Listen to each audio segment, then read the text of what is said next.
はいどうも、恐れちみのアマンディヌです。今日は改めてフランス人のピエールさんと一緒に動画を撮ろうと思っております。Bonjour, こんにちは、ピエールです。今日はですね、結構私たちのチャンネルでは大人気な動画のピエールバージョンをしようと思っております。本当に皆さんがありがとうございますね。本当にこのビデオがパイパイで見えましたが、本当に嬉しいです。で、コメントもいろいろ来ただから本当に、とてもが面白かったで、コメントに答えも、コメントにも答えましたが、めっちゃ嬉しいと思いましたから。今日はピエールさんがね、日本に住んでからもう10年経ちました。そろそろ11年間ぐらいになりますね。ね、フランスに帰る時って大体1ヶ月ぐらい帰るんですけれども、面白いのはね、ピエールさんは逆にフランスに帰る時、実際どのぐらい逆カルチャーショックを感じているのか今日ちょっと聞いてみたいと思っております。今日はピエールさんは私より長く日本に住んだから、私と同じか私と別の逆カルチャーショックになるかちょっと聞いてみたいと思います。ぜひ最後まで見てください。Comme ça fait 10 ans que tu habites au Japon, dans les commentaires, il y a plein de gens qui disaient que tu avais l'air japonais en fait. Dans ta façon de parler, de penser. Il y a énormément de commentaires qui disaient ça. Donc du coup, ça serait intéressant de savoir, tu pars du Japon et que tu rentres en France, quel genre de choc culturel tu as? Je suis au Japon depuis 10-11 ans maintenant. Pendant un mois, je rentre en France en fait pour aider ma famille. Et donc j'ai cette expérience de rentrer en France régulièrement. Donc logiquement, je devrais pas trop avoir de choc culturel vu que j'y vais régulièrement. Okay. Mais en fait, au fur et à mesure que je suis resté longtemps au Japon, les choses me manquent du Japon en fait. D'accord. C'est-à-dire quand je suis au Japon, j'ai pas grand chose qui me manque en termes de nourriture de France. Ma mère, elle m'envoie tout le temps des messages, elle m'envoie des colis. Ah, qu'est-ce qu'il te faut, qu'est-ce que je peux mettre dans le colis? Je sais pas, il y a pas vraiment, il n'y a pas vraiment de choses qui me manquent. À part le réglisse, qui est vraiment un bonbon qu'il n'y a pas au Japon et que j'adore. Il n'y a pas vraiment de choses. Par contre, à l'inverse, quand je pars en France, je suis obligé de mettre plein de choses dans ma valise. Donc je pars par exemple avec des soupes miso instantanées. Après une semaine sans soupe miso en fait en France, il me faut que je fasse une soupe en fait. Donc je me fais des petites soupes miso instantanées. Et en plus, normalement, ici je mange pas des instantanés en fait, c'est ma femme qui fait la soupe miso. Ouais. Donc la soupe miso de ma femme me manque. Et ça, c'est un truc qui fait halluciner ma mère parce qu'elle me voit, je suis au travail, et elle me voit en fait me faire chauffer de l'eau et commencer à me faire un truc bizarre en fait et commencer à boire ma soupe bizarre. Et fait mais t'es quoi que tu manges là? C'est une soupe miso. Donc ça c'est un truc qui me manque énormément. Okay. Et j'ai pris plein de tics japonais en fait. C'est-à-dire quand les gens sont surpris en fait parce que quand je leur parle, je baisse la tête souvent en fait. C'est-à-dire quand je dis bonjour comme ça. Et quand je dis merci. Je suis tout le temps en train de baisser la tête. Bon, voilà, ma famille, tout ça, ils ont dit mais qu'est-ce que tu fais? Pourquoi tu fais ça? J'ai pris des habitudes au Japon et chose que je faisais pas du tout en France. Et t'as quoi d'autre comme tic? Alors en tic, je vais mettre du japonais dans mes phrases. Comme avec ma femme, on parle français ensemble. Ouais. Ma femme parle français complètement, donc du coup, normalement en fait à la maison en Japon on parle français. Okay. Mais de plus en plus longtemps que je reste au Japon, de plus en plus le japonais se mélange avec le français. Et donc maintenant j'estime qu'on parle à peu près 70% français, 30% japonais entre nous. Mais principalement les mots courts de sentiments, genre par exemple le kawaii, kawaii, les itai, les mots de sentiments en fait sont plus courts à dire en japonais. Ouais. Donc ils vont sortir plus facilement en japonais qu'en français. D'accord. Donc si je me fais mal, je dis itai comme ça. En France. Je vais mettre des mots japonais dans mon français. Et donc ils vont me regarder avec des yeux ronds en fait, mais qu'est-ce qu'il vient de dire? Et ça c'est un truc qui en France fait très hautain, tu sais, très genre quand quelqu'un vit à l'étranger et qui met de l'anglais dans son français, c'est quelque chose de très qu'on voit beaucoup à la télé, de acteurs qui sont restés trop longtemps aux États-Unis et qui vont commencer à mettre de l'anglais. C'est très connu pour Jean-Claude Van Damme par exemple. Moi je parle anglais quoi. Moi je parle anglais, tu sais. Mais en fait vraiment c'est pas quelque chose de contrôlé en fait. Quand tu prends trop l'habitude en fait de parler dans une autre langue, surtout quand tu la mélanges. Ou alors ça fait otaku quoi, ça fait le mec qui regarde trop d'animés en France. Ça fait le genre, mais en France ça fait très otaku, ça fait très le mec qui regarde trop d'animés, donc du coup il va utiliser les mots japonais. Et... Bah oui, parce que si les gens ils savent que t'es parti au Japon ça va, mais si en fait tu rencontres des gens que tu connais pas et qu'ils savent pas que t'étais au Japon, en fait ils doivent se dire mais... Ah ouais, ça va être vraiment c'est vraiment le culture choc. Alors le truc aussi qui était rigolo c'est que j'aide mes parents donc tous les ans dans un magasin en fait et donc on a des clients réguliers. Et pendant un moment, je leur disais que le reste de l'année je vivais au Japon, que j'étais marié avec une japonaise ça, et il y en a plein qui me croyaient pas en fait. Oui. Qui pensaient que genre j'étais quelqu'un qui était juste fou du Japon et qui a fabulé quoi. Un otaku qui s'est fait une deuxième vie. C'est ça, qui fait que dans ma tête c'est une autre vie en fait. Un jour Kyoko est venu, et quand ils ont rencontré Kyoko ils ont fait mais en fait il disait vrai. Il y en a plein qui étaient surpris, genre, ah, mais en fait, genre, vous existez. Moi, j'habite dans une région en France qui est très touristique. Enfin, je suis né dans une région qui est très touristique, donc dans le sud de la France, la Côte d'Azur. Et sur la Côte d'Azur, comme à Paris, comme peut-être en Italie, à Rome ou à Milan, il y a beaucoup de pickpockets en fait. Dans le train, quand tu vas faire les courses, il y a beaucoup de pickpockets. En France, normalement, tu fais très attention à ton téléphone, genre par exemple tu places pas ton téléphone comme ça sur la table, enfin tu poses pas le téléphone sur la table, tu fais attention à toutes tes affaires en fait. Mais au Japon il y a très peu de pickpockets, il y a très peu de vols à l'arraché, de vols dans le sac, donc tu fais beaucoup moins gaffe. Et j'ai perdu l'habitude. C'est-à-dire que quand je rentre en France, quand je vais au supermarché, j'ai tendance à poser mon portefeuille sur le comptoir, et genre comme ça je pose sur le comptoir et je range mes affaires, mais mes parents ils disent non mais Pierre tu fais quoi, fais attention, fais attention. Parce que tu regardes par là et quelqu'un qui passe il prend ton... Mais effectivement, il faut vraiment, quand le mois où je suis en France, faut vraiment que je me force à me dire non mais faut que tu fasses gaffe à tes affaires, Et ça c'est un truc assez... donc c'est vrai que c'est un truc que j'ai vraiment pris trop l'habitude en fait du côté très sécuritaire en fait du Japon. Qui fait que je prends plus... je fais moins gaffe à mes affaires quand je suis en France, et ça aussi c'est... Tu t'es déjà fait voler un truc? Moi non, mais ma femme oui. Ma femme en fait quand elle était venue, quand elle habitait en France, elle s'était fait voler son téléphone comme ça en le posant. Après j'ai plusieurs amis japonais en fait qui se sont fait voler leur portefeuille dans les sacs. Donc c'est un truc que je dis souvent quand je dis aux japonais quand vous allez en France en vacances, faites attention à vos affaires, prenez pas de... Donc beaucoup de japonais en fait se déplacent avec l'argent liquide sur eux.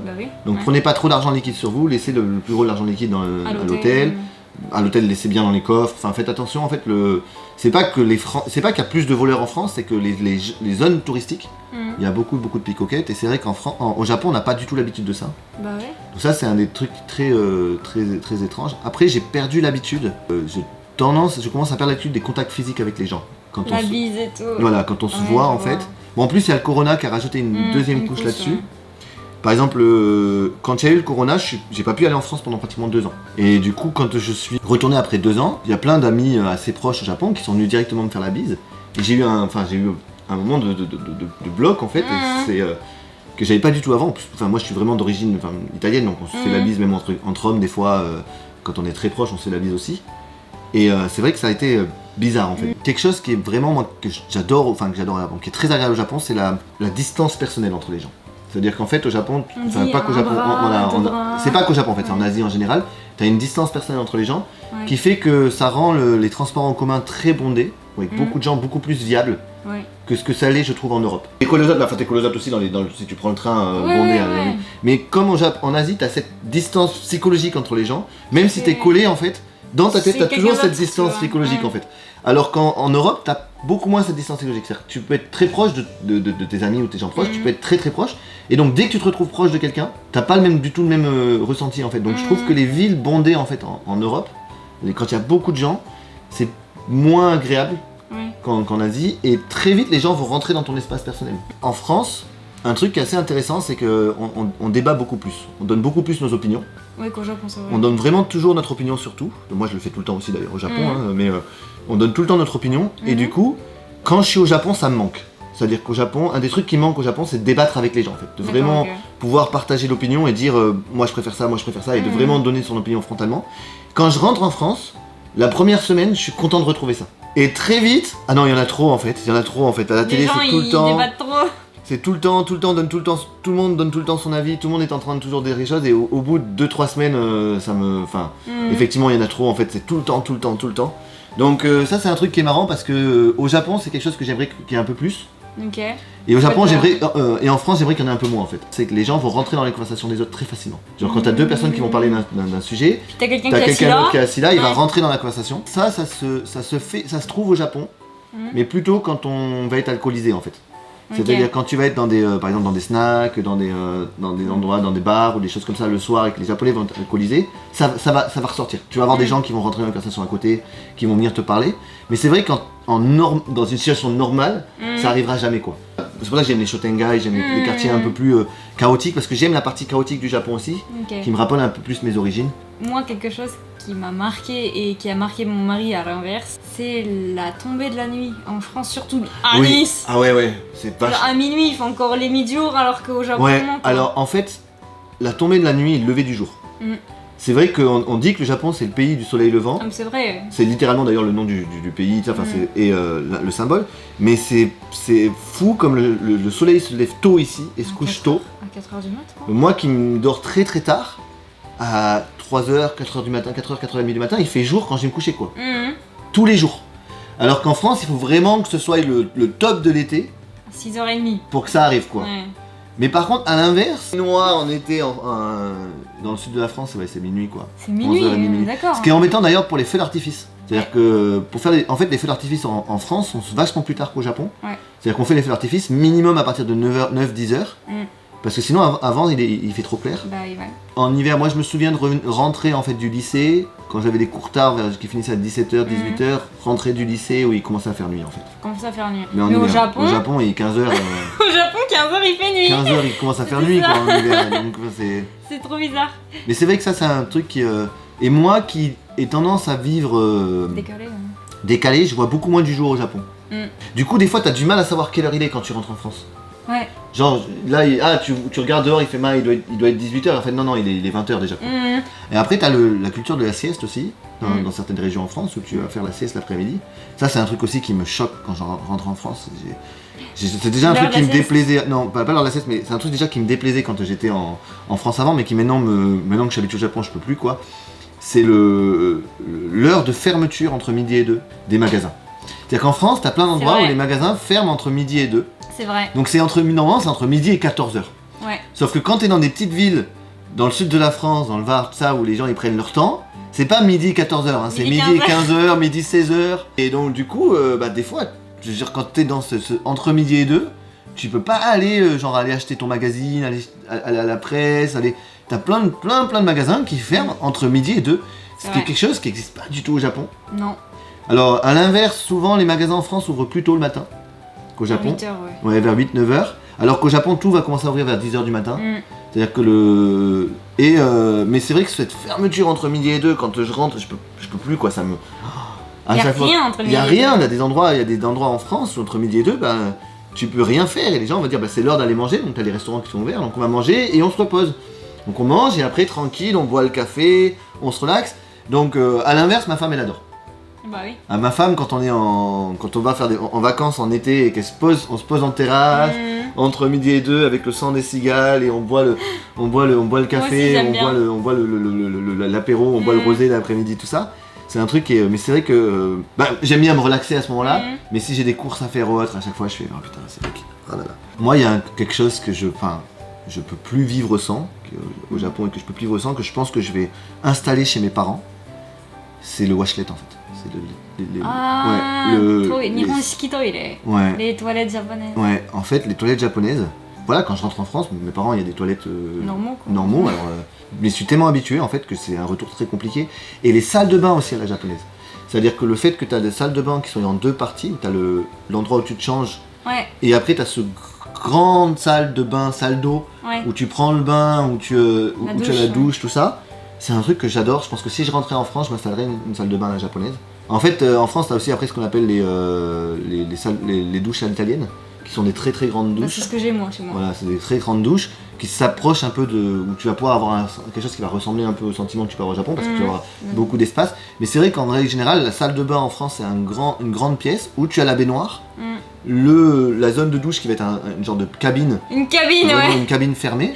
Ouais. Mais du coup, quand tu prends la douche, quand tu prends le bain, t'as un rideau de douche, il faut que tu fasses gaffe, pas mettre de l'eau partout. Ou alors après, il faut que tu éponges, parce que la salle de bain en elle-même est pas inondable en fait. C'est la salle de bain, t'as la salle d'eau, et la salle où tu te changes, et où t'as le lavabo, ou tout ça qui est normal, en fait, t'as jamais d'eau dedans, c'est vraiment génial parce que je déteste avoir de l'eau par terre sur les pieds. Sur les chaussettes, donc, quand ils marchent. C'est ça. Parce que moi je mets très vite les chaussettes, et après quand je retourne à la salle de bain, en France j'ai toujours les chaussettes mouillées, ça m'énerve.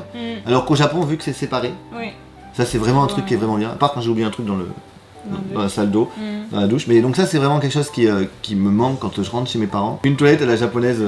Mes parents aussi quand ils sont venus, ils ont adoré ça. Mes parents ils en veulent une. Ah bon? Ils ont dit c'est un truc pareil qui leur manque. Ils sont pas restés longtemps au Japon. Mais ça leur a manqué déjà. Mais ça leur manque déjà. Puis alors les toilettes en hiver c'est froid. Ouais, c'est ça, ça c'est fou ça. Le siège chauffant. Mais en fait ce que j'arrive pas à comprendre, c'est pourquoi en Europe à un moment on s'est dit bon bah ça y est, on a développé des toilettes. Ouais. Puis ça y est, là on est arrivé, c'est parfait. il y a peut-être 100 ans en arrière. Ça y est, là on a le truc idéal, on arrête. On touche plus. Ça fait 100 ans, les toilettes en France, ils n'ont pas changé. On touche plus.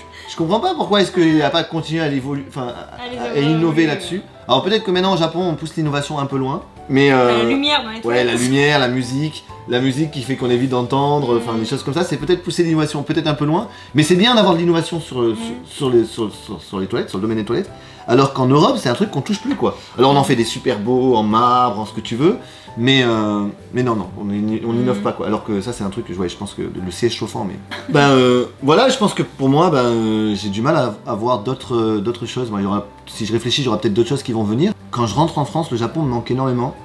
Et j'ai plus de choc maintenant quand je suis en France, j'ai plus de choses de décalage quand je suis en France que de décalage quand je suis au Japon. D'accord. T'es japonisé. Ouais, on peut dire que je me suis japonais. Je suis resté très français. C'est vrai que la vidéo d'avant, sur les commentaires, beaucoup disent que je suis resté très français. Si vous voulez voir, vous allez voir que je vais donner mon avis très vite. Je vis au Japon, je suis très très japonais sur plein de points, mais je reste quand même très très très français en fait. J'ai vraiment le côté très franco-italien qui est tout le temps là. Mais c'est vrai que sur beaucoup de façons de faire, sur beaucoup d'habitudes de tous les jours, je suis devenu très japonais. Donc merci de nous avoir écoutés aujourd'hui. Merci beaucoup. Hi. Merci pour l'interview, c'était cool encore, c'était super intéressant. Pour ceux qui connaissent Sakata, si vous avez des suggestions à Sakata, c'est que maintenant, comme moi je ferme mon bar à minuit, je cherche des bons endroits pour aller manger après minuit. Donc j'en connais déjà quelques-uns.